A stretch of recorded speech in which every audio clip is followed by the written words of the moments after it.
Assalamu alaikum warahmatullahi ta'ala wabarakatuh. Hi everyone. Today I am standing in front of you to tell a story written by Anja Nair. My story is The Jackal and the Cat. I bet you will like this one. So, are you ready? Are you ready? Because I am. The sun was burning. The jackal was very hungry. For the past 2 days, he didn't eat at all.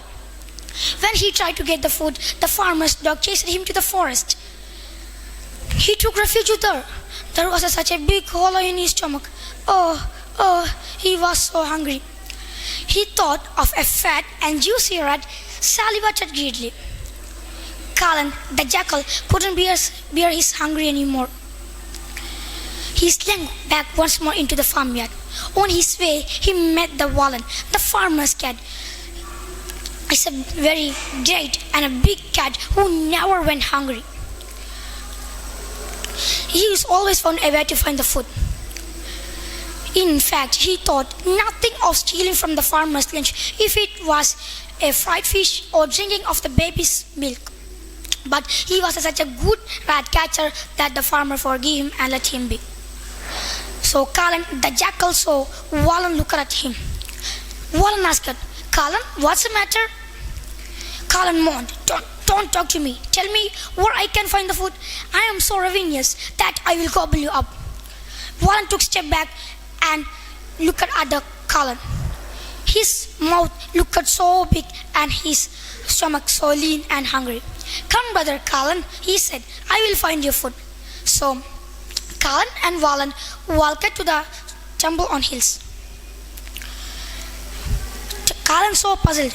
"Why have you brought me here?" Kalan asked. Wallen jumped up on the wall of the temple and answered, "If we go inside, we will find enough for both us." So hungry Kalan, greedy Wallen pushed through the door. Wallen had said there was a large bowl of payasam made of milk, ghee, sugar, and rice. Soon they had eaten it all of the last spoonful. Kalan breathed and said, "It was very delicious, but let us hurry back now." Wallen, the cat, even with a full belly, he managed to slink out, but Kalan couldn't get himself out. He was too full. "Wallen, what I do now?" afraid Kalan asked. "Don't worry," Wallen answered. "There was a storeroom upstairs. There were a nice, comfortable bed. You can hide there. When it's night, I will come back and help you to get out." Well, the temple priest finished his bathing time and he went inside to find his large bowl of payasam gone. He was so shocked. God, I have eaten my whole payasam," he said himself.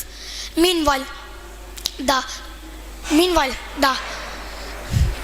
Wallen, who had been trying to sleep, but he couldn't, he heard a distant voice. The jackal in the storeroom began to sing.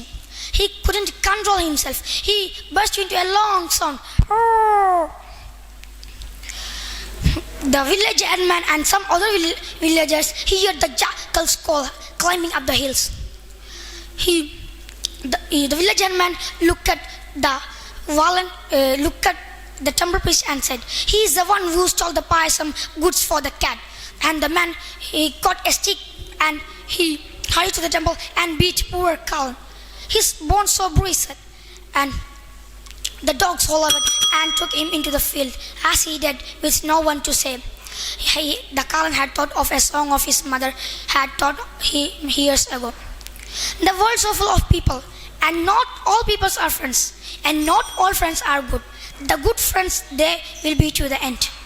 How true. The Kalan sang and let down his bones. Assalamu alaikum warahmatullahi wabarakatuh.